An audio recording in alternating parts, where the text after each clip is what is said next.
It's usually not a good sign if the story of how it became is more interesting than the movie itself. That's not a good sign. I thought we were talking about things we liked about this movie. Oh, yeah, sorry. Well, I ran out, so I didn't want dead air. Hey, it's your guy Ren. Welcome to Cinema Slime, a podcast for film lovers who can't stop talking about the movies that move us, confuse us, or just make us want to yell at the screen. I'm joined, as always, by my brilliant co-hosts Harrison and Scott. Let's go. I'm like Bella Swan. I have nothing in my head. Scott, can you give me your best Bella Swan face? Like, what is Bella Swan? What look is like? Bella Swan? Wait, who's Bella Swan? Let me in on the joke. She's the I feel like I could do a really She's good the- Bella Swan. She's the main. She's the main girl in Twilight. Like the main girl. Yeah. And she just Kristen Stewart, who's a great actress. Like she's moved on to other things and she does great stuff. But man, Twilight is just. We're gonna do Twilight sometime. I'm putting it out into the universe. It's going to happen. Only one. pages. Oh no, all 17. We're marathoning it 1 month, all Twilight. Paige's suggestion was for Halloween theme was Twilight. Just do vampires and it's all Twilight. Did you get a haircut? Because someone complimented you on your hair and you said, I haven't got a haircut. I just gelled it. But now it looks shorter. Yeah, so I did get a haircut and I haven't gotten a compliment on it yet. But you got compliments when you did your hair. We came over to your house for, I think it was Bridget's birthday party, and like Yeah. 4 people complimented my hair, and I was like, I didn't get a haircut. I think I just like actually styled it a little bit, and now I actually got a haircut. For me, doing my hair is just putting my hat on. You're the hat guy. You've turned into the Yeah. hat person. I have a love-hate relationship with my hair right now because like it's too short. Well, basically, it's just too long, but it's not long enough to like tie up. Do it. Yeah, to do So it anything just with looks disgusting. So I have a hat on. No, yeah. So my hair, there's this point where it's not too long, it's not too short, and it lasts a week. And that's about it. But Oh yeah. that week, every day I wake up and I'm just like, damn, I look good. Like my hair is perfect. And then a week goes by and it's like, it's gone. I look terrible now. I can't even control my hair anymore. Yeah, that's my hair. I have some more movie news. Ooh, I'm excited. Okay, so this is way too far out in the future, but I'm still excited about for some of these. So this is all 2027. These are all movies that they're kind of gearing up and just loading the slate with, so we have something to look forward to. We'll go through the list here. This is just announced. Early 2027, Angry Birds 3. Oh yeah, top A tier. movie called The Nightingale. Don't know what that is. Sonic the Hedgehog 4. They should have stopped at 3. Godzilla X Kong Supernova. May 7th, 2027 is the release date for The Legend of Zelda. Oh, Star Wars Starfighter. okay. Interesting. I'm down for that one actually. Spider-Man Beyond the Spider-Verse. Hyped. What was it? I just watched the second Spider-Verse movie a couple days ago, and I'm just so excited. It's gonna be so good. Yeah, it's gonna be awesome. I think you guys were mentioning the second one kind of pulled the wool over your eyes a little bit, but the first one is incredible. They'll autocorrect. I feel like the third one's gonna be ridiculous. I think it's more that the first one, so the first and second one are both extremely well made, and I really enjoy them. The first one is a great watch it, and it's a complete story at the end. Everything's Yeah. wrapped up.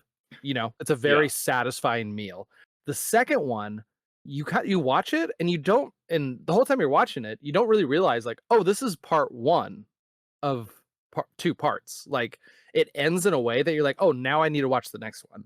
As opposed to the first Spider-Man where it ends and you're like, I feel good. I don't even remember the second one, but the first one was like iconic. The first one is so cool. I think the first Spider-Verse movie is the #1 movie I regret not seeing in theaters. And the worst part is, Scott, you were the one who invited me to go watch it. And I whatever reason, I couldn't go. And I didn't see it for a very, very long time. And I was actually at Dad's place, just dropping something off. And it was on the TV. And I was just like, whoa, what's this? And my stepbrother Dallin, or our stepbrother Dallin, I guess, was there. And he was like, oh, it's Spider-Verse. And I just stood there for like 40 minutes watching it. And then I was like, why haven't I sat down yet? I go and sit down and I watched the rest of the movie. Yeah, that was one of those movies that I had a coworker that was like, no, Scott, you have to watch this movie. You have to see this movie because, and he's like one of the people that had read all of the different comic books and stuff in, you know, the Spider-Verse kind of comics. And so he was like breaking it down, like who some of the characters were and stuff. And I was like, I don't know, man. Like it looks good, but you know, I wasn't expecting a lot. And then when I went, let me help you. The experience in the theater was just like someone massaging your tongue with lemon heads. Okay, let me ask so you this. good. Were you hesitant to watch it because it's sort of the K-pop Demon Hunters of Spider-Man movies? It's like it seems like it's just like, okay, I might get a seizure and there's lots of special effects. Sure, my brain will get excited, but like part of you doesn't want to commit to watching it. Like that's where I find myself often with these types of movies. I'm like, I'm sure it's awesome, but like I don't want to like commit to it yet. My brain's not ready for what my body is going to have to go through. Yeah. I think it's the same animation studio, actually. Yeah, it's studio. It's the same Sony, one, isn't it? Sony Animation. Oh, dude. Okay. They're freaking killing it. Like they have, I think they have the best animation team in the industry right now. What would even be second? Because it's so good. And all of the animation teams are good, but they're just like incredible. Like they're pushing boundaries still. Yeah. Pixar stopped pushing boundaries a while back. No, the other animation studio that I really like is Fortiche. They did Arcane, and I think I've gushed about Arcane a little bit on this podcast before, but like that first season of Arcane and the animation style and how it looks just absolutely like floored me. Like I'm pretty sure I saw Arcane before I saw Spider-Verse. I think I'm not going to guarantee that, but I feel like I watched Arcane and I was just like, whoa! Like I can't remember the last time I watched an animated movie and was just mind blown by it. And that was the one that really started it. Now I'm like kind of on the train of like I want to watch more animated films because they feel so on purpose. So one of the pillars of a really great movie to me is the feeling of a movie being made on purpose. And lots of times animated films kind of have that already built in because every scene in it feels like they have to make it like so like here's a good example for me. So there's a scene in Arcane where Caitlin and Vi, they're talking about kind of boring stuff. Vi has a really big crush on Caitlin. And there's a moment in there, if you watch Vi, her eyes drift down to Caitlin's chest and like does that glance thing. And I remember watching it and I was like, that was really funny. And then I had the thought of like, wait a minute, someone had to animate that. Someone made that choice to do that subtle thing. And I love moments like that because it feels so on purpose. They had the idea and they went for it. And that happens a lot. Like K-pop Demon Hunters does stuff like that too. Like just I mentioned this in the last one, but there's a scene in K-pop Demon Hunters where they're looking at the Saja Boys, the boy band, and one of the gals' eyes like turns into like abs, and then it pops into popcorn, and then the other gal is eating the popcorn as it's popping out of her eyes. And the thought of someone purposefully writing that thought down, handing it to the animators, and the animators looking at it and going, "All right, let's do this." You know, it feels on purpose, and it's awesome. It's a great feeling. I liked when the 6-pack turned into like an 8-pack. That blew my mind. Okay, some more movies that are on the slate. Shrek 5. Why? Man of Tomorrow. You might know that as Harrison. Yeah, that's looks like Superman with who's that? I am not a DC guy. I don't know anything about it. Oh, sorry about that. Yeah, Brent's like, what's a DC? What's a DC? What? And then here, this will excite Scott for sure. Quiet Place Part 3. There you go. Yeah. I haven't watched Day 1 yet, or Quiet Place 1. I'm a little hesitant to break out of the I forgot about the that actual one. Quiet Place mold. Yeah. I forgot about that. I have access, I just haven't wanted to, I don't know, have it ruined. I feel like 1 and 2 are so good that I'm just like, I almost don't want to see 3 because I don't want it to be done less good. With a different cast. And then almost 2 years to the day, Teenage Mutant Ninja Turtles Mutant Mayhem 2 will be out. And then the Batman Part 2, Frozen 3, Avengers Secret Wars, and the Lord of the Rings, The Hunt for Gollum. Scott. I don't get that. That's the one I don't get. So this is a spinoff. This is not now it's off script, right? As far as I know, I'm not a big like lore head when it comes to Lord of the Rings, but just from my perspective as someone who doesn't know anything about it, I'm just like, wait, is this a big deal? Like, was the whole thing like, do I need to know this? I feel like I don't need to know this. I don't know. It just doesn't seem interesting to me. Writers, does anybody have an idea for a story? How about this time travel ad? Guy writes a classified that reads, "Wanted, someone to go back in time with me. This is not a joke. You'll get paid after we get back. Must bring your own weapons. Safety not guaranteed. I've only done this once before." I want to find this guy. You know, see if maybe he believes in this stuff. I don't know. I think it could be funny. You want to do it? Can I get a couple of interns? Help me with the research? Me, too, please.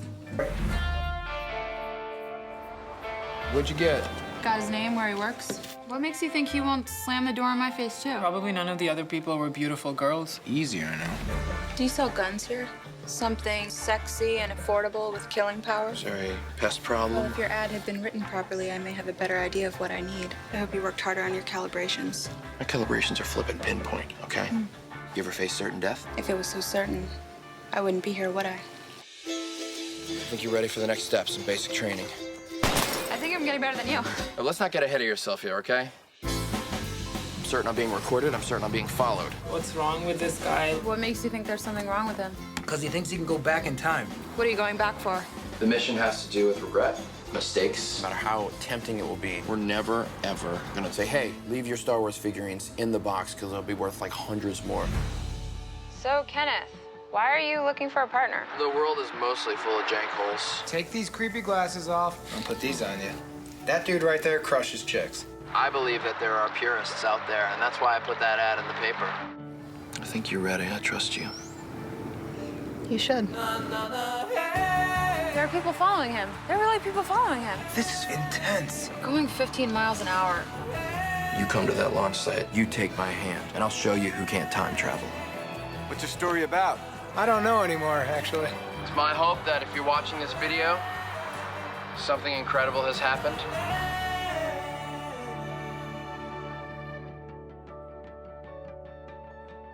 So I think we should probably open this up by talking about what kind of time travel this movie was. I'm probably gonna go, like if About Time was like, I don't know, kind of a single timeline with, implied split timelines and stuff. And then what do we watch next? Let's see. Frequency was a self-correcting timeline. This one was not a time travel movie. This was literally not a time travel. This was literally not a time travel movie. Time travel is mentioned. It is talked about. There is a hint of time travel that possibly might occur at some point.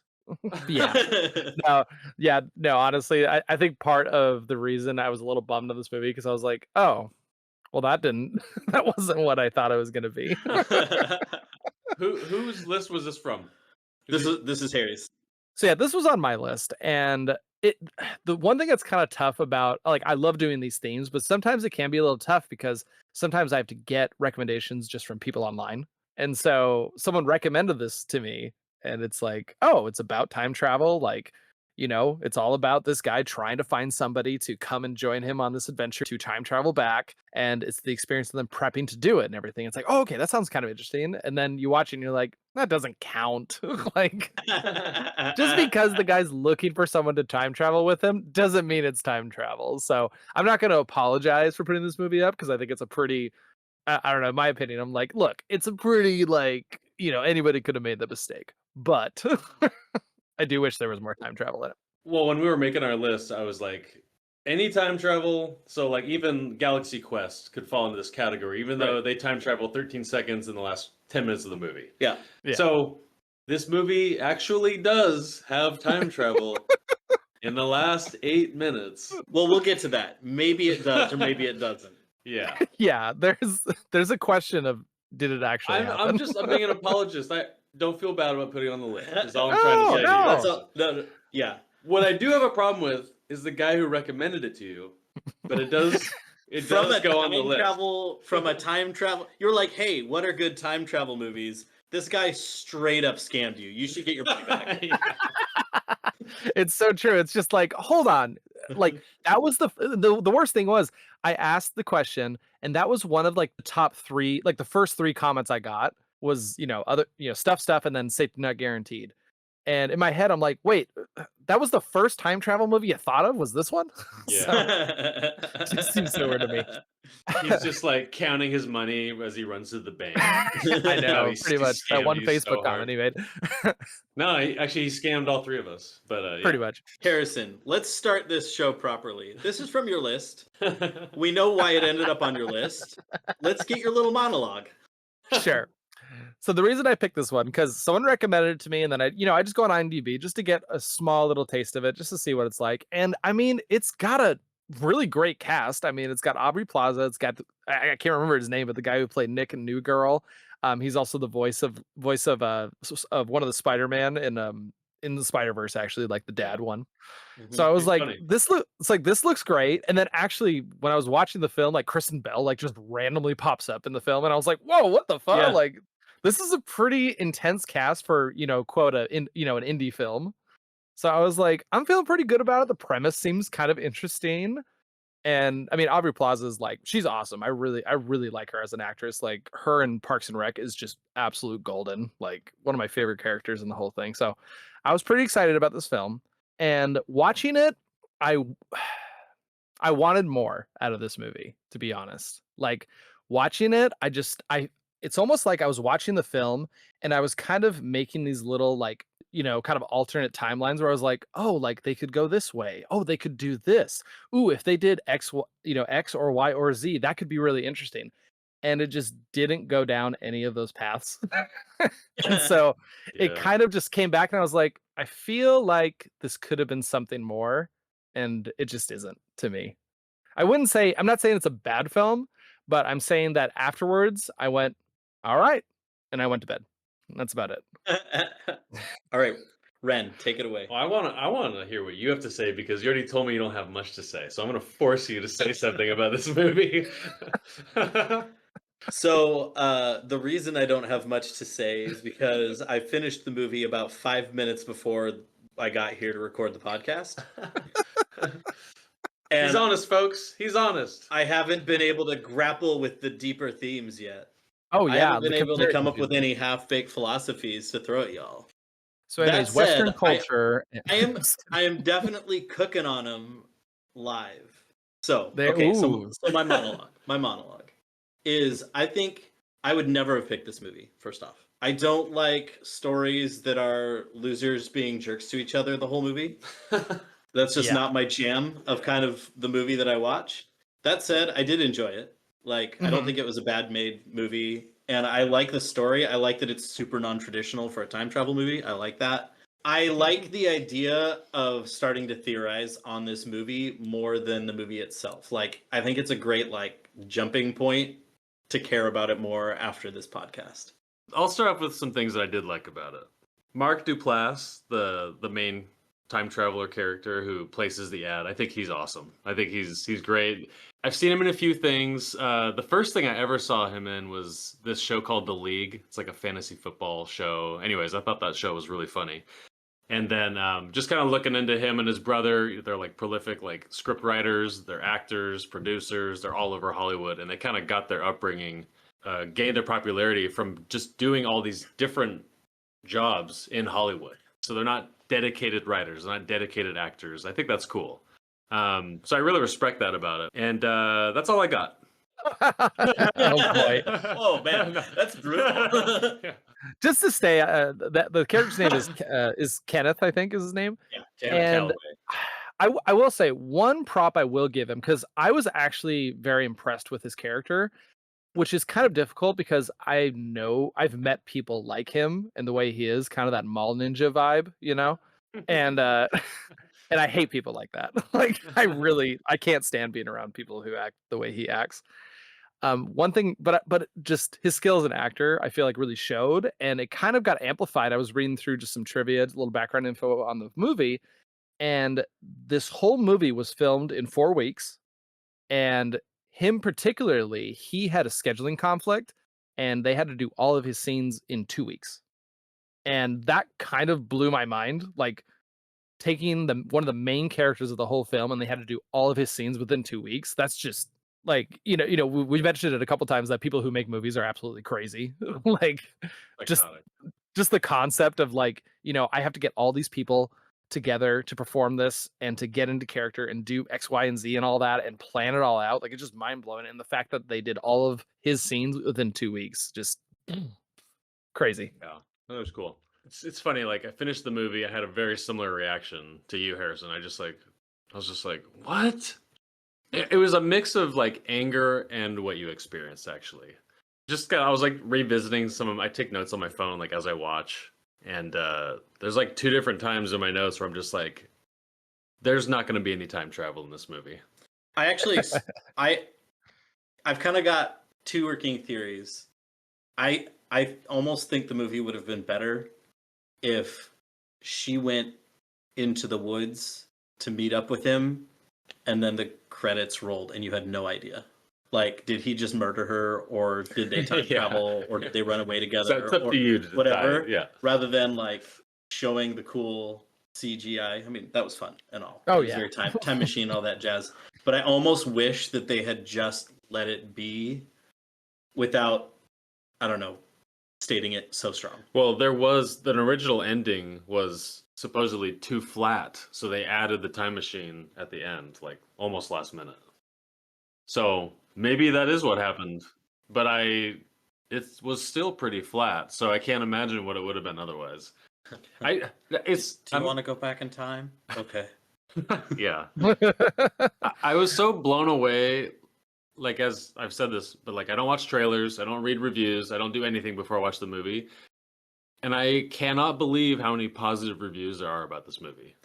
It's like 4 stars, greatest film, what a surprise, hilarious. This movie's none of those things. This movie's not good. First off, I have dated so many girls like Aubrey Plaza that I have no patience for Aubrey Plaza in this movie. Just because you have big eyes doesn't mean you should be a star in a film. And I know you said great things about her. I've seen maybe 2 or 3 episodes of Parks and Rec. But everything else that I've seen her in, she's just like the same character. She's like the like sarcastic, she's like too cool to smile. Is she the sarcastic, too cool barista from Scott Pilgrim? Yes. Okay. Yeah. No, she's definitely kind of in the category of actors and actresses who basically play themselves. Like Samuel L. Jackson is one I can think of. Jack Black. Jack Black. It's like they are the character, and it's like when you write a story and you involve them in your movie, it's like, okay, I need to write a character that is Aubrey Plaza in my film. And I personally don't mind that sometimes. I know sometimes, especially if you watch like a ton of movies all with Aubrey Plaza, then it does kind of get a little redundant for me. Nicolas But I don't Cage, there's another one. Yeah, right. Or like, I respect him though. Like watching a ton of Jack Black movies, like like watching a ton of Jack Black movies back to back to back. Like I'm gonna get tired of them. Yeah, don't do it. But the thing is this: like, if I go like 6 months without seeing a Jack Black movie and I watch one, I'm just like, Jack Black's the best. I love this guy. And it's kind of the same thing with Aubrey Plaza, in my opinion. Like, a good dose of her, twice a year, 3 times a year. I'm just like, there you go. That's good. I like that. I can like imagine, like, as an actress, I feel like she's in, like, she thinks everything's a joke and she doesn't take anything seriously. So I don't think that she can fully commit to being an actress. But you're right. She just is herself. Like Jack Black. Kinda. No, I would say Jack Black's definitely a better actor than Aubrey Plaza. But he does take everything like it's a big joke. Yeah. And That's the point. He tenacious D's everything he does. He just like air guitars every movie and like sings a song. Okay, so my tangent. So my dad just watched the Minecraft movie for the first time. And my dad is the most anti-gamer anything ever. And I was like, "Oh, you're actually going to watch this movie?" And he just like belly laughed the whole movie. Yeah. And I get it, because it's a dumb, funny movie, and Jack Black's really funny and stuff. I think I like Tenacious D more than pretty much any movie I've seen Jack Black in. But that's not to say I didn't like the movies. I just really like Tenacious D. All right, okay. like unironically, I just like Tenacious D. Well, the thing is, like Jack Black in the Minecraft movie, like he did one take for every single thing he ever did in that whole movie. Like they were like, all right, Jack, do it. All right, let's go on. Like there's and sometimes it can really feel like that with actors and actresses like that who basically play themselves in all their movies. Like sometimes it feels Yeah. like, oh, they're just being themselves and we're not gonna like dive deep into it. You're not gonna like explore the character and like make a change in it. It's just like, no, just do your thing and move on, you know. And like I I said, want sometimes to it's good, sometimes it's bad. still totally off topic. I want to see Jack Black in a Christopher Nolan movie because Christopher Nolan does not change his script for anybody, and he'll like redo the takes until it's right.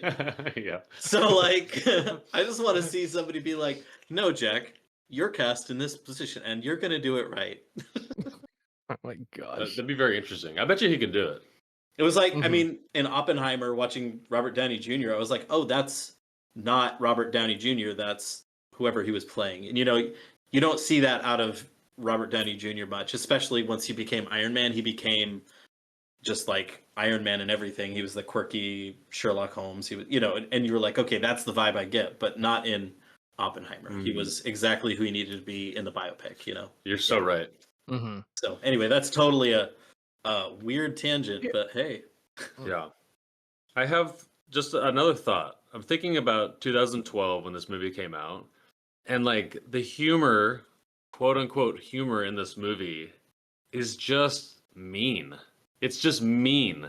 And it's almost like there was like this moment in time where like kind of an awkward comedy stage in film.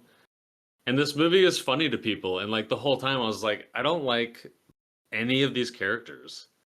And I don't know why. And I'm just trying to like grapple with why this movie like I didn't want to be annoyed. I love watching movies. And like the cover was intriguing and the premise is awesome. Yeah, the premise is good. I'm just like, what is like You're right. None of the characters are very likable at all. Like I said, like Kenneth, like he is the mall ninja. Like the only time you're gonna hear the words like "Are you ready for danger?" is if they're wearing a bandana. Like only people with bandanas actually ask questions like that. And then you got Jeff, like the senior reporter, and he's just trying to bang his old girlfriend the whole film. You got Aubrey Plaza, who is just kind of really, like you said, just doesn't really take anything seriously throughout the whole thing. Like she has some funny moments in it, but like it's true, honestly, like none of the characters are actually people that I would want to be around. Yeah. So by the way, I think I'm gonna go that I think Kenneth was the best. I agree. The bar's not super high, but I like Kenneth the best. And Aubrey Plaza was her name really Darius? Yeah. It was Darius. Okay. That is a cool name, but I was like, is that a made up name that she just told him? Yeah. Like, anyway, okay, Darius. So Kenneth and Darius were my two favorite characters, so I'm glad they were the two like important main characters. It was the whole time I just kept watching Kenneth going like he's like a perfect blend of Dwight and Jim from The Office. Like if the two of them if Dwight had more charm and looked like John Krasinski, That's a good call. Yeah. then that would be Kenneth. Wow. Holy crap. You're so right. Oh my gosh. And it was like it made me take him more seriously because I've got a serious crush on John Krasinski, I'll be real. Understandable. But Handsome man. I don't know. I don't have anything else to say. Okay, so tell me this. Okay, what did you think about their relationship, Darius and Kenneth's relationship? Because really, this movie is kind of like a weird rom-com that didn't feel like a rom-com to me. Like honestly, I was watching it, and their relationship, I don't know, I didn't feel like it was building to a romantic relationship. Like when they finally kissed, sitting around that fire, I was like, whoa. I didn't really see the build up to this, and I honestly was a little shocked that Kenneth didn't get mad at her or like stopped her for some reason. Like I felt like cuz like he's very sensitive to a lot of things throughout the film. Like the weird thing about his ear being fake, like a prosthetic, I didn't really understand like why that was in the film. Yeah. And I want to know why. Like, there's a couple things in this film where I went, why is that in the film? And I was able to kind of come up with an idea of why they put it in, and we'll get to some of those. But that was one I didn't really get. But yeah, like, I don't know, for some reason I expected him to get angry about that, because he's like, no, I'm trying to go back and save the girl that I'm in love with. And so it felt kind of weird for her to kiss him and him to be okay with it. All right. So if we look at the final scene, they travel back in time and they're running through the woods like Edward and Bella, right? They're like through the But Pacific not as Northwest. cool. Not as cool. I don't know. It was about as cool. If I'm remembering it right, there was like a little bit of like narrative dialogue over it where it was like going back with a partner. Of course I'd go back with a partner because it's the person. And so it's like he was choosing, it's like implied that he was filtering and trying to choose someone that he wanted to like go on an adventure with, you know, someone to like really trust and potentially love and something like that. So that, like, to me totally conflicts with his narrative throughout the whole story and his seriousness or whatever. But at the same time, I kind of like that as a way to kind of tie back and make the movie mean anything, because I think what I'm feeling is this movie was hard to take serious. Like the premise is so cool and the actors are obviously all good actors and actresses, but why does it feel so surface level? Aside from, like, you could say it's the script itself, like the dialogue, straight up dialogue just kind of sucks. It's mean. You don't like any of the characters. They certainly didn't save the cat with anybody. Maybe a little bit with Darius at the very beginning, because you're like, oh, the relatable person that's deeper than their crappy retail job or whatever. But like literally no one else had any like save the cat action. So it's just like, all right, so things are happening to people and things are doing, or people are doing people and people are doing things to other people. Like that's kind of the whole movie. So then it's like I'm looking for depth. Like, what could this movie have been? I think is what I'm like. If it was done better, if it was done right with the same premise, what could this movie have been? Let's assume they keep the same overarching storyline. Like, it's implied that there's actual time travel, but you know, you could make the case that they just blew themselves up with lasers. Yeah. So for me personally, I was kind of expecting while watching this film. I was almost waiting for like a flashback. I almost wanted to see what Kenneth was like before all of this happened, before he was quote unquote crazy. Yeah, like before this all happened, before the car crashed into his girlfriend's house. Because in my head, I was watching it and I thought, I don't feel like this is who he has been his whole life. And I feel like he's looking back and realizing that was the moment my life changed, and that was the thing that, you know, spread into becoming who the person I am. And I want to go back in time and change it.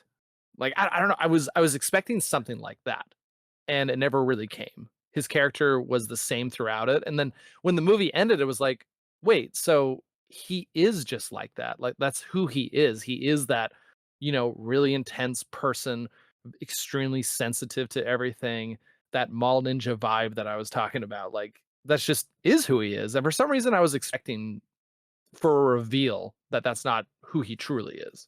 And it just never came.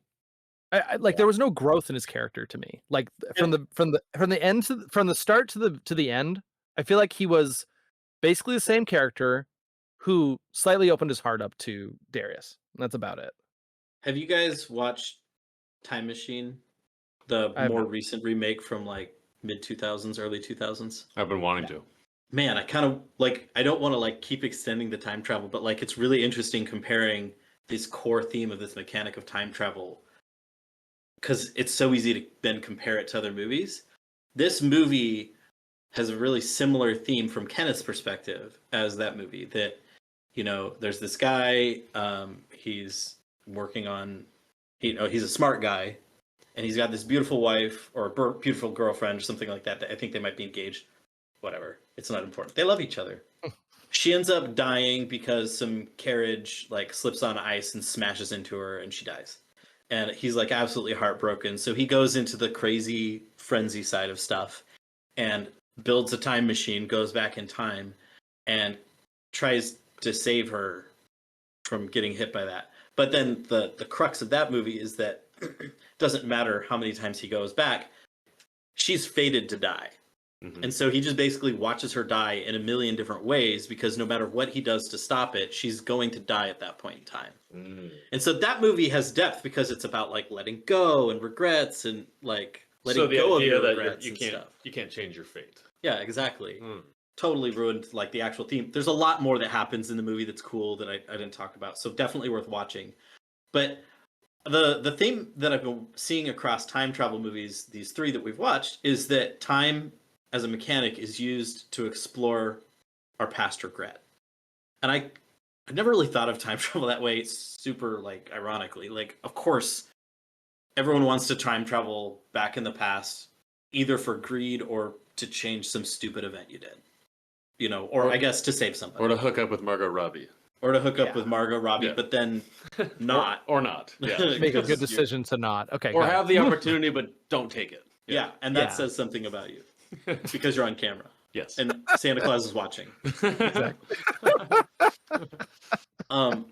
Yeah, so I think that this movie is like implied regret because all the characters are unlikable. But it's not like you really know, you know, you just get the feeling they're like, every one of those characters is just somebody that didn't live up to their potential. Or, you know, they're kind of trying, but they're just misguided, like the little Indian dude, you know? Yeah. Like, and so then it was like the Detroit Rock City, like, go YOLO, like, stop screwing up so much, just like have courage or whatever. And like, that's cool. I like the regret, the looking back about time travel or being in that mind frame to change your present time. About Time did that really, really, really well. This movie was just like, and then they YOLO'd, but they're still just living life the same way. They just YOLO'd this time on a work trip. You know, and like I think that's really exemplified by the lead journalist dude that's just there to hook up with his old girlfriend. Like, they had an argument, and then like that was it. That's the worst part of the movie. I was like, what? Like, dude, he didn't. What? So yeah, I'm watching it. I'm just like, okay, why is this in the film? Because I've kind of concluded to the fact that, like, you know, sometimes stuff is in movies or in music or whatever that isn't, you know, deep, you know. But I'm just going to approach everything like it is. Yeah, so great. I'm watching this We movie. wouldn't have a like, podcast otherwise. exactly. So I'm just like, okay, why is this in there? Because the thing is this: it's not a small bit. Like, it's not like something happening to the side. It's almost half the movie. I feel like where you're following Jeff and this whole thing. And so I'm sitting there and I'm like, okay, I feel like a lot of this story is kind of like what you're talking about, Scott, looking back in the past and like wanting to right a wrong or something like that. And that's kind of what Jeff's doing. Is he sees this girl that he could have hooked up with and could have been with, and he wants to kind of make that correction. And then he sleeps with her and then kind of realizes like that whole scene was a little confusing. I'm not going to lie. Like, I was like, wait, hold on. Like, what happened exactly? And it almost felt like he was like, oh, like, you're not willing to move on. You're not willing to move to Seattle with me, or like you're stuck where you are, which by the way didn't make any sense to me, because I'm just like, okay, hold on, dude, Jeff, this gal has got a career. She's got a great house. She has chickens. Like, she's, you know, like, she's kind of established. I don't know why you want to take her away from this. Well, in the beginning too, he's just all mad and salty about her because they're not together, but he like calls her fat and like makes fun of her and just kind of like degrades her. And then I just feel like it's so half baked. Like, he could have got, you know, they get together, they hook up or whatever, and like he could have had like a breakthrough, but then he reverts to his old ways and he's a loser. That's why he's not with her. And then he goes and he's just like trying to get his coworker laid by like questionably under or over 18-year-olds. Yeah, that was really say, but they look really young. And he's just trying to get he's like the annoying bro. And there's so many things about his, like, I like that actor, Jake Johnson. He's funny. He has comedic timing. He's in funny movies. But this movie, he's the worst. He's the worst part of the movie. Like, other than Aubrey Plaza. No, I'm kidding. He's the worst character. There's not a lot of characters. Yeah. Yeah, no, it's just like, I feel like like, yeah, there's that theme of looking back and wanting to correct things, and then he tries to correct it by sleeping with her and trying to like start a relationship with her, and then he realizes it's not going to work out, so he goes into this view of like, all right, I'm just going to move forward and like live my life now and stop looking in the past and trying to fix things. Maybe that's what it is. And Kenneth is going to, he's going to such lengths to change his past that he actually like robs like a he like goes and steals stuff. He like has the government following him. Like he creates a time machine. He's going to such lengths to change his past. And it's like, hey, going back in the past, I don't think is going to fix anything. Maybe that's what they're shooting for. I'm not sure. Hey, everybody, just popping in real quick. If you could hit that like and subscribe button, that would really help us out a lot. But either way, let's get back to the show. Aside from the tacked on, less flat ending, what do you think of the final shot being the boat disappears and it's Jeff standing there going, YOLO, with his fist up in the air, and then they disappear and he's like, wait, are they really gone? And then credits roll. Like, wait, is this for real? Like, I don't know. Like, what's the take on that? What does that mean? Why did they put that as the final image? So, the ending of the film, it's definitely so I will say this. My feelings during the last section of the film, I definitely was like, I actually don't know what's going to happen. I don't know if he's just crazy or if they're actually going to go back in time, because the film really shifts and puts that question into your mind when Jeff calls back to his newspaper and the gal, Bridget, I think is her name, is like, hey, that chick that, that he's trying to save or whatever, she's alive. And that's the moment of like, whoa, hold on a second. Like, what are Kenneth's motives? Like, what is he trying to do? Well, I'm breathing really weird. Which is, by the way, the All Is Lost and Dark Night of the Soul part of the Save the Cat. So this is basically supposed to be the darkest part of the movie. In a rom-com, that usually means that the two romantic interests have some sort of argument, and every lie they've told or cover up or whatever comes to light, and trust is broken. So that did happen. Great. But it certainly didn't hit hard, because Kenneth was like, don't worry about it, because time travel, and I'm crazy, but maybe not. Well, on top of that, like, I was kind of waiting for the scene of like, Kenneth finds out that Darius has been lying to him the whole time. And then there's that then there's a whole fallout of that. And then eventually he forgives her and then everything's fine. And I feel like they kind of really went through that scene very quickly where he's like, wait a minute, you're with that guy? And then it's just like, don't worry about it. Let's move on. And they just kind of gloss over that fact. And he just Napoleon dynamited out of that room. Yeah, pretty much. But so like I said, like I wasn't 100% sure what was going to end. And then when you get to the end and they time travel back, it's kind of like, okay. I don't know. It was very flat. But I will say, I like the fact that the government agent dudes are following him. And then when they're on the boat, they just kind of stand there and they're like, well, I guess let's see what happens. Like, that's like, they're not even, there's no like urgency to like, oh, we should stop him from trying to time travel.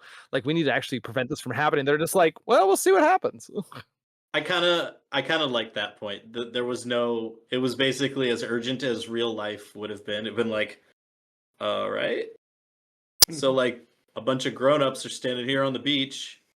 He's got a cool looking boat with a shiny thing on it. Like, what's going on?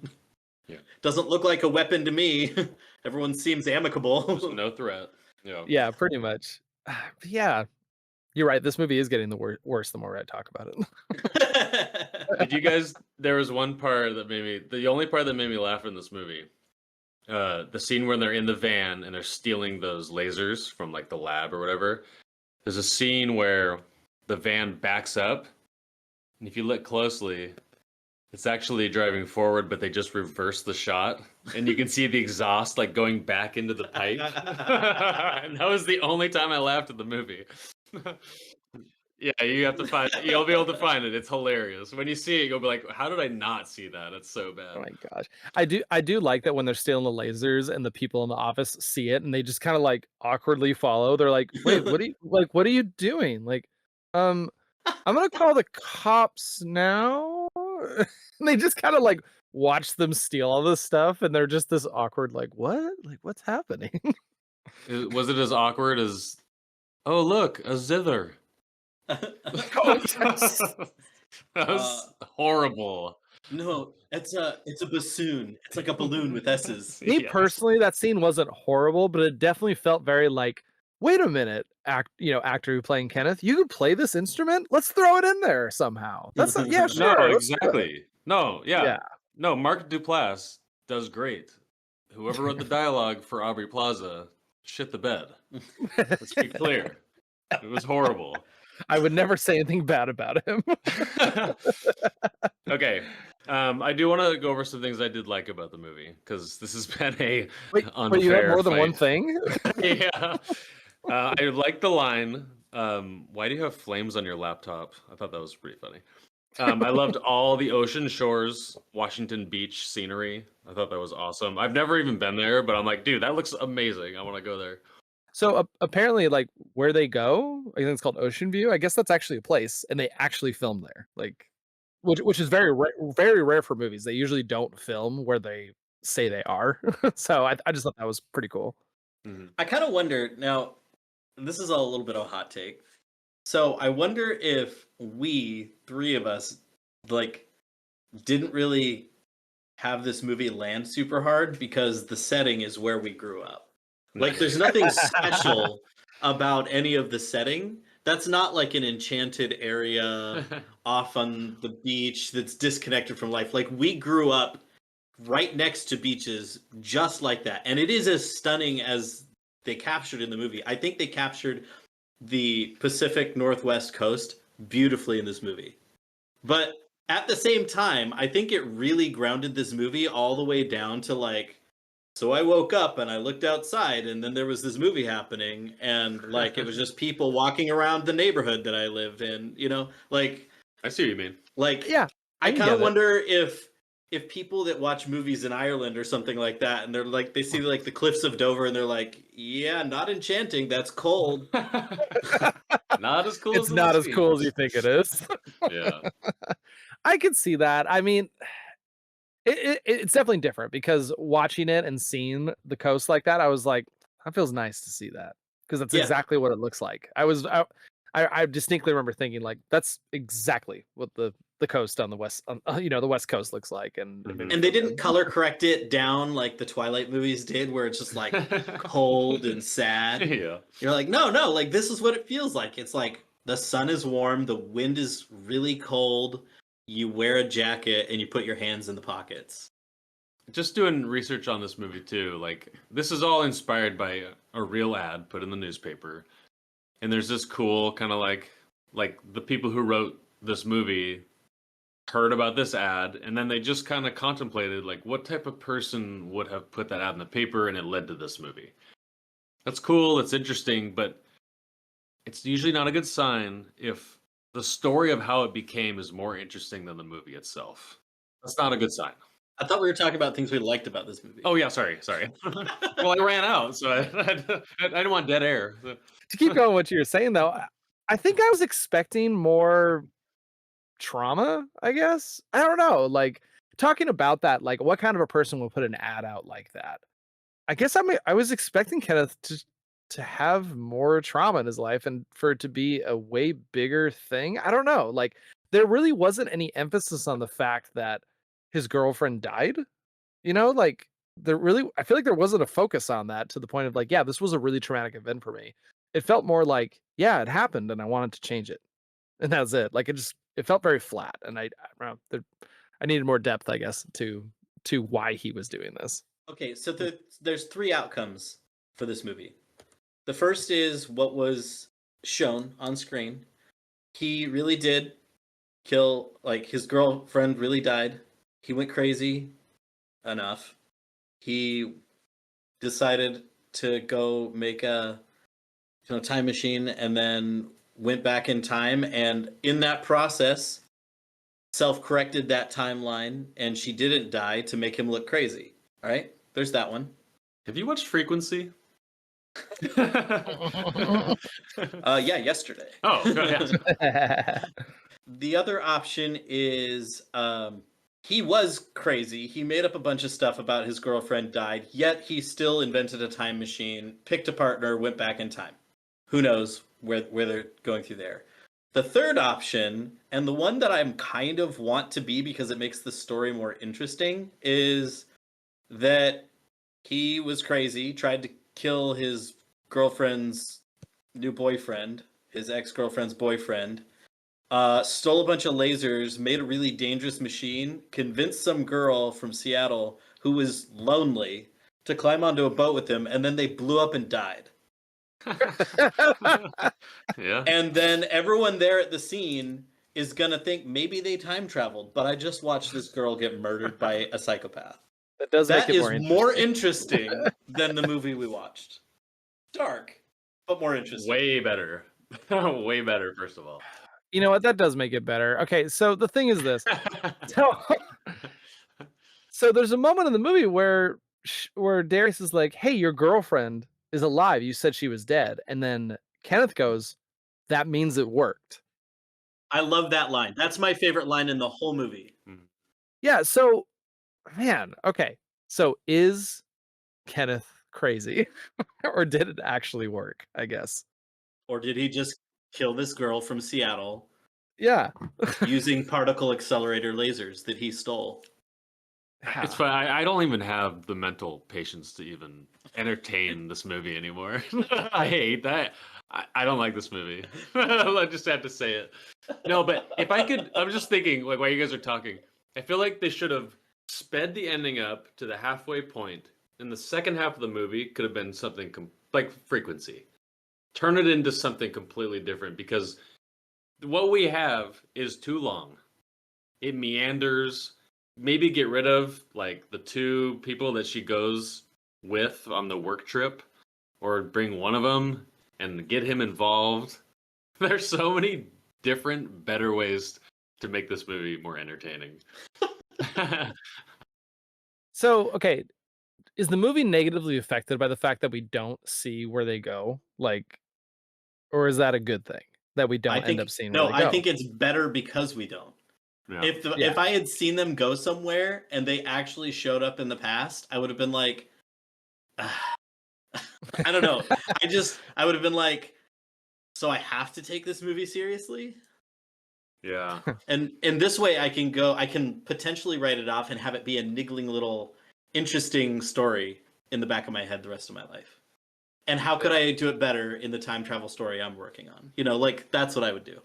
What not to do. But not because everything was terrible, but because the execution was terrible. Okay, Harrison. Yeah, forgiving Harrison. I need your take on this. Well, I was going to ask something sort of not related, but I was going to ask Harrison first. If you could, and here's the rules, you can't change anything.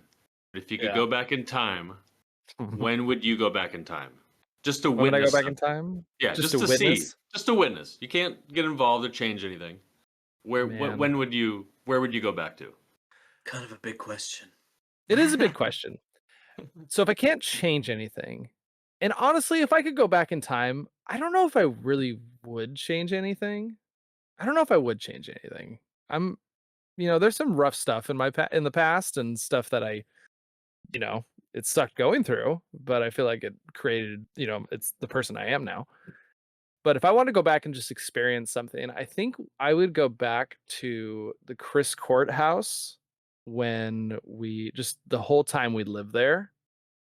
I don't know. I've been having a couple moments in this week has been a little rough mentally, I'll be honest, just because of just for reference, we're recording in mid-September of 2025, and just a lot of things have been happening lately that have made me kind of wish I could just go back and live in a simpler time and just delete social media completely. I'm not turning into that person. I'm turning into the guy who says that, by the way. I think you and everybody else. Yeah, pretty much. And that time when we lived at Chris Court, I had 3 really good friends live next door, and just the days of sitting out on the curb with our gray Game Boys playing Pokemon Red and Pokemon Blue and Silver and all that was just absolute perfection. Like it was just a dream. Like when I look back at that, I'm just like, it was just a dream in my life that it was so good back then. And I try not to live in the past, and I try not to look too far in the future. I try and stay present. But yeah, if I can go back and just experience something and live through it again, I think it would be that time. So let's see, how old was I? It was before I was still in elementary school. Man, I really need to write down like, You're like 8 years or and 9. where I live things. Yeah, Yeah. probably about 8, 9, somewhere around there, just to go through that again. That's what I would do. So how about you, Ren? I'm really interested. I think I have an answer, but I kind of want to noodle on it. Well, you took it a lot deeper. I was gonna say like 77 Led Zeppelin sing John Bonham drum before he died, but yeah, you took it personal. I'd have to think more about my Harrison, it's personal not that time. deep, bro. Yeah. I just want to see Led Zeppelin live with John Bonham on the drums. Maybe Woodstock. But yeah, go to Scott and I'll think of something else in my life. Go for it. Yeah, I didn't know it was an option to think about. Honestly, Red, I literally didn't even think like, because my thought process.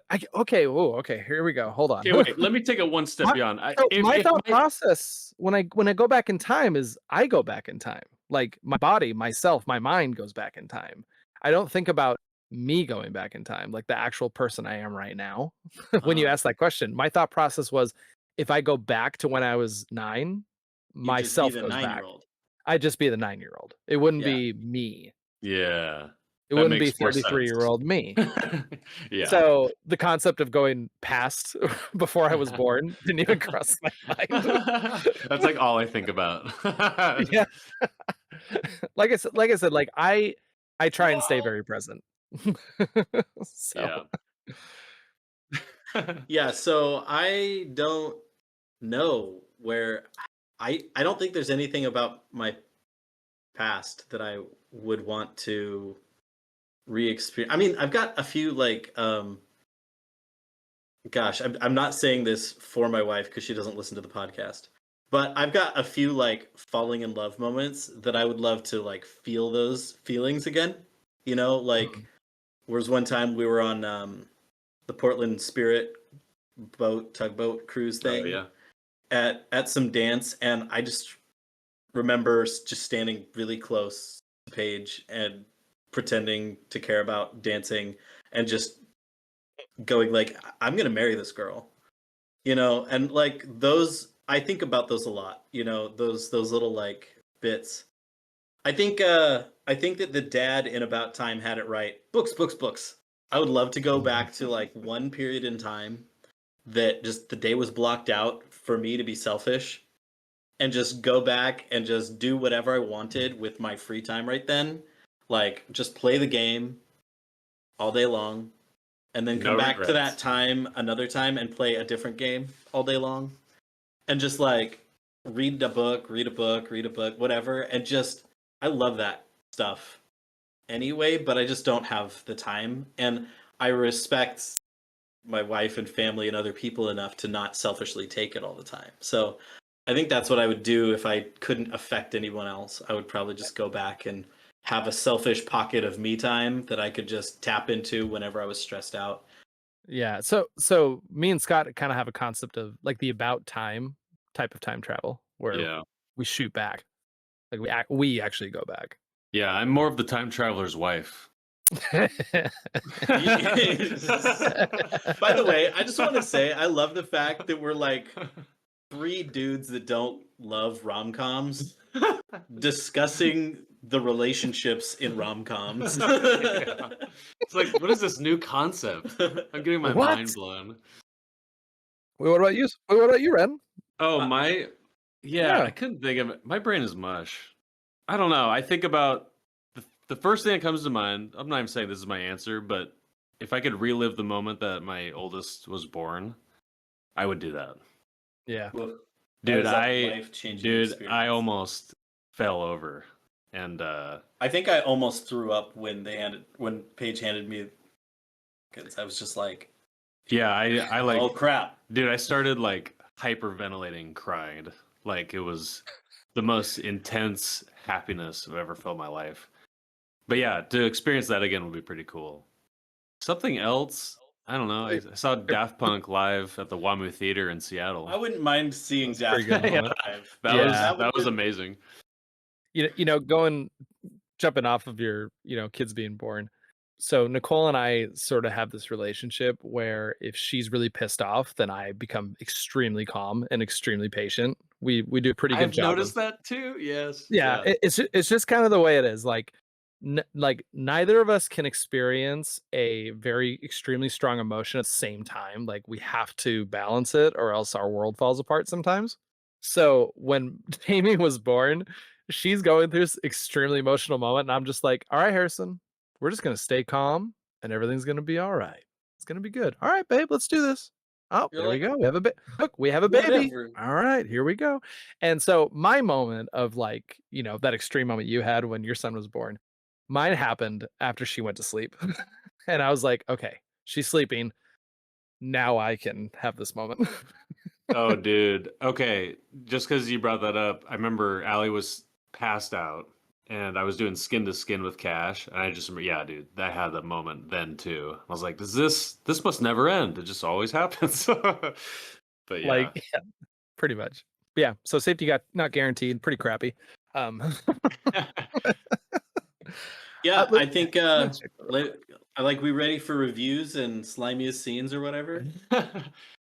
okay, Yeah, what is here- the best scene in the movie? Let's talk about this. Work Yeah, this out, okay. guys. What's the No, best no, scene? no. I'm just gonna say my slimiest scene. You guys can gnaw on my scraps. All right, I'm Go. going Yeah. first. Okay. Go There's for it. probably Tell only me. one, so yeah, tell us what it is. So I came into this thinking it was a 3. It's probably about a 1 now, 1.5, maybe 2, maybe 2. This is the first movie that I watched, and it was like I didn't hate it, and now I hate it more now that we've talked about it. Yeah.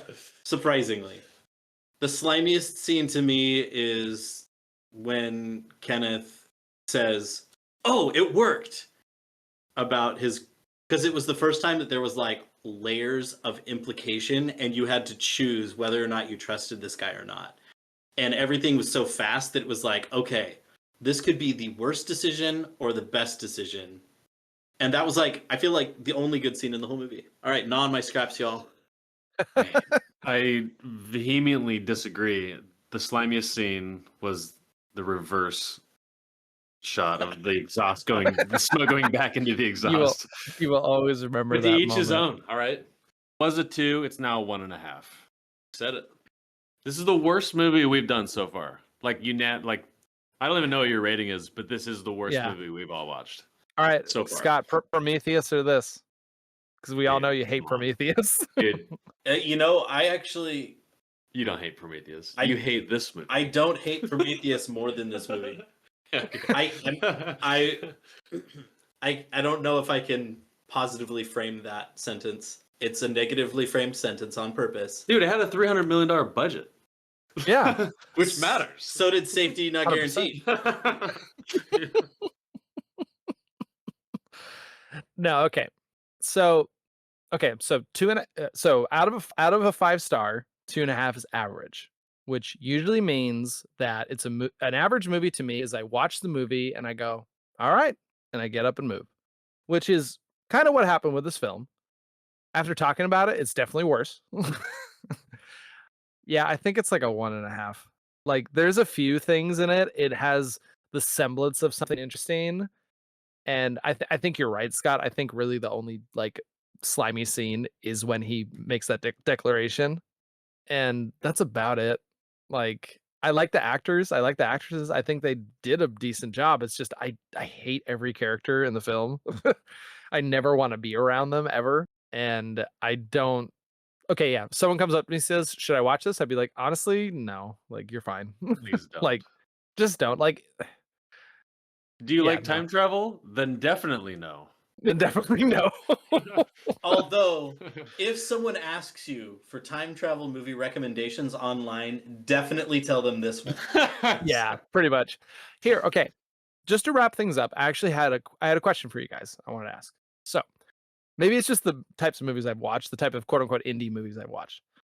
But for some reason in my head, a lot of indie movies include these two things, and I noticed it in this film a lot. There's a lot of establishing shots. Like, for example, like when they go to a new scene, they'll do like a 2-second shot of the outside of the motel that they're staying in, and then they'll go into the motel. I feel like that happened a lot in this film, and I feel like it happens in other indie films. The other thing is there seems to always be an emphasis on music a lot. Like either people are singing music or the soundtrack of the movie is like a big deal. And I feel like this movie did that too. And I feel like, I don't know, like I feel like I've watched other indie movies and I'm like, I feel like that's a consistent theme throughout them. And maybe I'm just, throwing crap at the wall and seeing if it sticks, but that's something I've noticed. And I wonder if it's actually like a thing or not. Wait, I was doing something. Are you just saying that like they lean too hard on music? No, Like I it think seems my to be a implication. consistent theme. Like it seems to be a consistent focus when it comes to indie films that either they put a lot of emphasis on the soundtrack, like being like part of the creative flow of the movie, or there's people singing in indie films a lot. I'll take note of that. Yeah, I have also noticed this. And it makes me wonder if it's like, well, I'm an art person and I know music, and look at this beautiful B-roll footage. Like, let's incorporate this in for the vibes. Like, this is a vibes technique. I mean, I will say that at the beginning of the film, the first like 15 minutes, I actually wrote down in my notes, I was like, I actually kind of like the vibe of this movie. It gets into the movie very quickly. That was one thing that I noticed that kind of made me go, whoa, like there's no like fluff in the beginning. There's no like really establishing anything. It's just like, here's the concept. Here's the plot of the story. All right, let's get out of Seattle. Let's get to this town. So to your point, I think that the first 6 minutes was all establishing, and they were on the road to Ocean View within 6 minutes of the movie starting. Yeah. Like, it's very, very quick. It is very quick. But yeah, I don't know. Just take note of that. It's something I've noticed that music seems to be a very important thing in indie films, and I'm wondering why. Can we stop talking about this movie? Yeah. All right, boys. Let's transition to the exciting part of the show. So, we're almost to a new theme. We're coming near the end. We have one more video to review for time travel. It's Quantum Cowboys next week. I haven't even watched it yet. Oh, it has to be better. And everything. I don't know, man.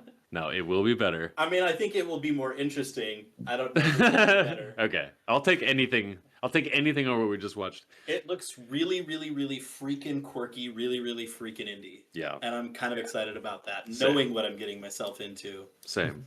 It'll be good. So here, actually, real quick, before we jump into it. So this is the lowest movie we've rated in our whole time doing this show. And honestly, I don't think there's another movie that kind of gets close to it. I feel like we've had a lot of 3.5s, 4s, and 5s. Like we've been up in the upper echelon a lot. Are we still talking about this movie? Yeah. We're not talking about the movie. We're talking about our podcast around the movie. Okay. But like, thank God. So when you watch a movie, God, you killed me. So when you watch a bad movie like that, like, I guess, like, do you regret it? Are you just like, well, that was stupid? Like, are you like angry about it, or are you just kind of like shrug, whatever, let's move on? I think I'm thinking of a quote that my film teacher would always say, but he would always say this, and it's ringing in my head, but he's like, you gotta dig through a lot of shit to find a diamond. And that's just what we did. We've just been shoveling. So I don't mind it. Yeah, it kind of sucks that someone recommended it. I kind of am salty towards whoever that is on Reddit, but it is what it is. And you know what? Hopefully I can grow from this. And it's helping me figure out what I don't like in time travel movies. That's the positive that I can glean from this experience. So what about this? Like, okay, now we're just talking about the podcast. So when it comes to, we just dedicated a whole episode of our podcast to a crappy movie. Are you guys feeling like, oh God, I can't believe we actually put a whole episode about this? Are you like, no, it's a growing experience. This is a good thing. The latter. But what's crazy is that, yeah, we all didn't like this, but a lot of people do like this. I'm really excited for somebody to come across our podcast, be scrolling through the thumbnails and be like, I love safety not guaranteed. Yeah. And they pop in and they're like, oh man, maybe they didn't quite like it. Oh, and then it's like, guys, we hated this movie. Well, hopefully they see the light. And they're like, oh, they actually have some good... Yeah, the exhaust is going back into the pipe. What is this movie? Kristen Bell? What? What's going on? I know what you mean. Like, sometimes I have that feeling. I'm like, are we just wasting our time talking about this? But no, I don't feel that way because people love it. It has really good reviews for some god unknown. Yeah, I don't know why. And a lot of people are fans of Duplass and Aubrey Plaza, and I think that's it. I hope this becomes our most watched episode. It might be. It might be. So my super blunt answer is no. I would rather have talked about this to talk myself out of jumping off the ledge with my two bros. This is a podcast of BSing about the love of film, and I think we just did that. We don't have to love everything. It was the love of film, not this film. Yeah. And we talked about things we liked about it. We didn't just crap on it. We just said the truth. Or our truth. And you know what? If someone likes this movie, go for it. No. Well, they should stop. Well, what this all has been leading up to is an intervention. Because Harrison, you rated this 1.5 stars. Is that right? Yeah. Yeah. That's also what you rated Paris, Texas. So the floor is yours. Tell us how you came up with that rating. No, I'm just kidding. Interesting. No, okay, hold on. Let's take a second. Let's talk this out. I gave Paris, Texas a low rating, and well, it's just difficult because the thing is, there's your personal rating of how. When I look at my list of movies on my IMDb, it's the reason I gave it that 1.5 is because when I look at my rating list and I'm trying to pick a movie to watch, I can look at it and be like, oh, I didn't enjoy watching that movie. Yeah. I was just joking. From it. I know, but still, it's just interesting. But also, thank you for defending yourself. Exactly, pretty much. No. In all honesty, like, okay, like even afterwards, like I've actually talked to people about Paris, Texas after we rated it and posted that thing. Or pasted that episode, and it's definitely a movie that I'm like, I see the merits in it. I definitely see the merits in the film. I just don't have a real interest in watching it again. Yeah, I think my ratings are more like intention and did they pull it off, and is it awesome? Does it make you think? And I could watch a movie that just blows my mind, but maybe I don't want to watch it again. So then that makes the ratings hard too. So my Letterboxd ratings are not for me, because if it's for me, it would be in my personal notebook. If it's going to be online, it's as a recommendation to somebody else. Yeah. So I don't rewatch movies. I don't reread books. Yeah. I don't replay games unless I want to get that specific vibe feel. Like you have to play like Mario 64 to feel how Mario runs again. You can't like watch video of that. You know, those kinds of things. That's the only time I ever, or it's like I'm doing research. I don't want to play that game. What happened specifically at that moment? Because I don't want to be an idiot and say something wrong. But I am not a media rewatcher or reconsumer person. I love Fringe, the TV show Fringe, and me and Paige watched it like side by side. We loved it together. It's like our show. I have never watched it a second time with her. Mm-hmm. We've tried multiple times, but I'm like, nah, like we already said, I remember what happened. Yeah. Like, it's fine. I know. So yeah, my recommendations are interesting. Other people, there be pirates here. See, Nicole and I's favorite game to play when it comes to rewatching shows, we're rewatching CSI.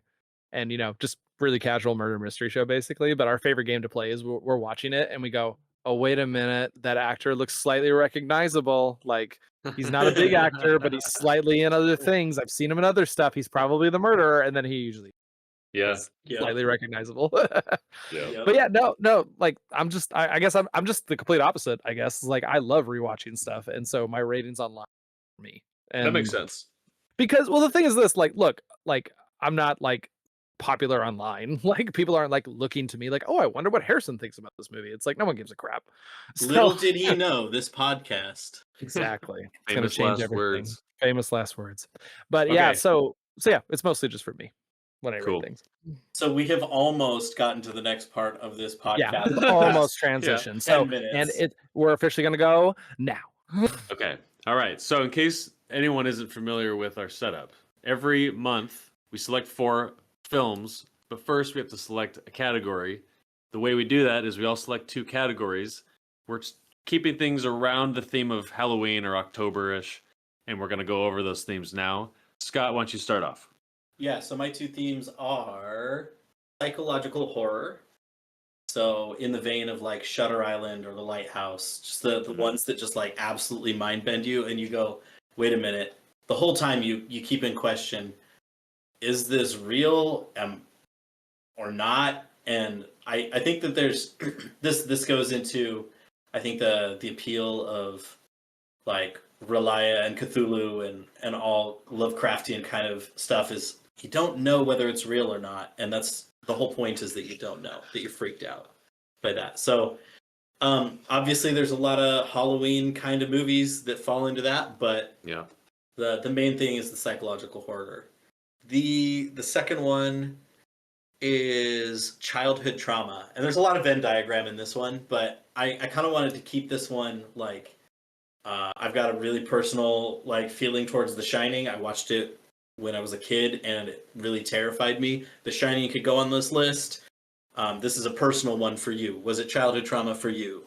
You know, it could also go on this list. Who Framed Roger Rabbit? I love it. Because the eyeballs, you know what I'm talking about. I've lost many nights of sleep because of that image. I don't know, dude. That shoe going into the dip, man. That one wrecked me. All right, Harry, you go. What are your two? Okay. So my first one, I came this up with in the shower.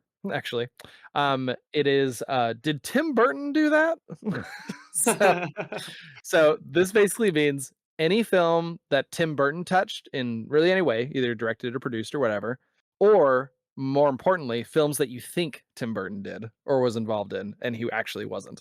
So, like for example, like Coraline is a movie that I actually asked my wife, like, was Tim Burton in that? And that's kind of what inspired the thought of it. And it's like, no, he actually wasn't involved in Coraline at all. But it has that vibe about it that Tim Burton is so well known for. So that's my first thing. So stylistically, not just stop animation. Yeah, it's more like a stylistic type of thing. It has that kind of vibe. Like think like Addams Family. Like Addams Family in my mind really has weird trees. Yeah, like quirky goth. A lot of weird trees. Yeah, quirky goth. Yeah, something like that. My other theme is going to be pulp horror, and I love this. the way I kind of view this one, this is what I gleaned off of it. Scott, you can kind of correct me if you know more about this, but to me, pulp horror is so.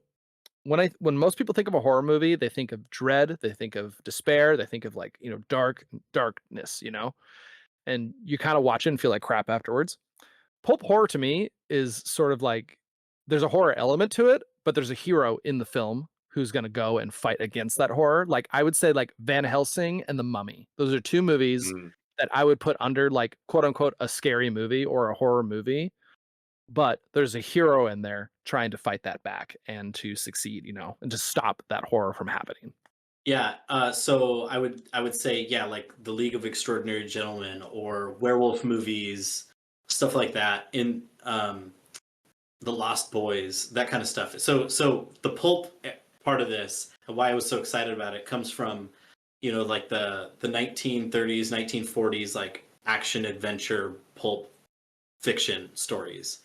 And it's just a really distinct era of adventure stories, and it's like got like The Invisible Man and The Time Machine and stuff like that. That's all kind of from that sci-fi era, and it's just really, I don't know, it's like weirdly wholesome and experimental. And then when you mesh the two together, you get your Draculas and stuff like that that come out of that. So I think that this has a lot of open area for interpretation, but I love your take on it as a solid guiding factor. Yeah, I like that. That's cool. Yeah, those are my two themes. Great. I have 8 categories, so I have to narrow it down. I want to run through these. But childhood trauma, got it. Classical horror, I'm gonna make that one of mine. My second one could be slashers and B-film horror. 4, Bruce Campbell. Body horror. You got psychological thriller. John Carpenter or Wes Craven. And what I'm going to choose is vampires. Oh. Yeah. Can't go Vampires and classic horror. Sinners, Nosferatu, you guys were talking about Twilight. I won't be putting that on my vampire list, but I've been in a vampire little. I'm like, okay, I kind of like vampires. Well, there are 5 Twilight films. Perfect. My entire list. Speaking of that, another theme I had an idea was wait, how many sequels are there? And I was thinking like, oh, we'll just watch like Scream 1, 2, 3, 4, 5, 6, and 7, and see how they stack up. Yeah, something like that. Just a preemptive, like, would you guys put 1 through 5 on a list? And like, what if you pick the 5th? Okay, would we start at 1? Because my mind might go nuts if we don't start at 1. If there was a specific reason that I didn't want to do 1 and I did want to do 2, I'd stick my guns to it. But like, just check it. This is not in this particular category. I wouldn't run like that personally. No, I'm with you, Ren. I'm more of a like, well, hold on. You can't watch 2 with that 1. like I was at the library and they had the Star Trek II Wrath of Khan, and I've heard that's like amazing and the best Star Trek movie, but I haven't seen the other ones, so I'm like, I can't do it. Like I just can't get myself to watch it. But anyways, I agree with that. Yeah, I wanna do it the right way. Okay, well, I got those in the randomizer. Let me see if I can turn my camera. Just make sure to be authentic about it. No rigging. All right. Yeah, None no of that rigging. bull crap. You Pretty already much. scammed Okay. us with this movie, so no, I'm just kidding. I'm gonna play the random Pretty item much. song. You ready? No, it's all good. Yeah. Okay, ready? Here we for it. go. It is childhood trauma. Yes! That is going to be our pick. All right. Yeah, I'm gonna turn this off so it works better. But no, I'm excited about this one because Oh, dude, so many we're gonna movies look- are on my mind right now. this is gonna be fun. I think this is gonna be a very fun pick because I think it's gonna be a lot of variety as well, Yeah, and I think there's gonna be some pretty classic ones on there too. I so. like that it's not totally Halloween specific too. Like that's almost like too easy. I like what we picked. I think it's awesome. Yeah, I've got a good list. Yeah, you probably have it made. I'm gonna have to narrow it down. I've got about 10 Yeah, okay. because I was traumatized a lot as a kid. Yeah, We've already It's a watched movie a for. handful of them.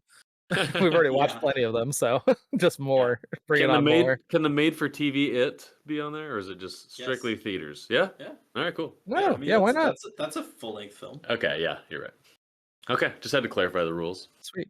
I mean, eventually we're gonna watch The Brave Little Toaster, and that wasn't. dude, already. Oh my gosh, already. The No, thermostat no. Wait, blanket. speaking of childhood trauma, The Brave Little Toaster. Yeah, no, that might be landing on mine. Jeez. We're all gonna have Who Framed Roger Rabbit though, so it's who submits their list first. Dark Crystal. Oh yeah, Like, you've got a lot to say about that movie. ugh. The Skeksis. It's gonna be Cool. fun. All right, we're running late, but that was an awesome episode. I'm glad we talked it out. And now we can sleep just fine and leave it in the past. I'll sleep better tonight than I did the day after I watched that movie. There you go. All right, bro. I'll see you tomorrow morning. Peace. Yeah, Peace I'll see out. you then. Adios. That's a wrap on another episode of Cinema Slime. We hope you enjoyed it. This episode was a production by your hosts, Harrison Jensen, Ren Jensen, and Scott Shepard. Harrison handles the mixing, editing, and production, and Ren, that's me, takes care of the art and design. Want to join the conversation? Let's connect. Find us on Discord for film discussions, movie recommendations, and everything cinema. Be sure to subscribe and leave a comment, and you can also connect with us on social media and show your support on Buy Me a Coffee, and we'll give you a shout out if you'd like. All links can be found in the episode notes.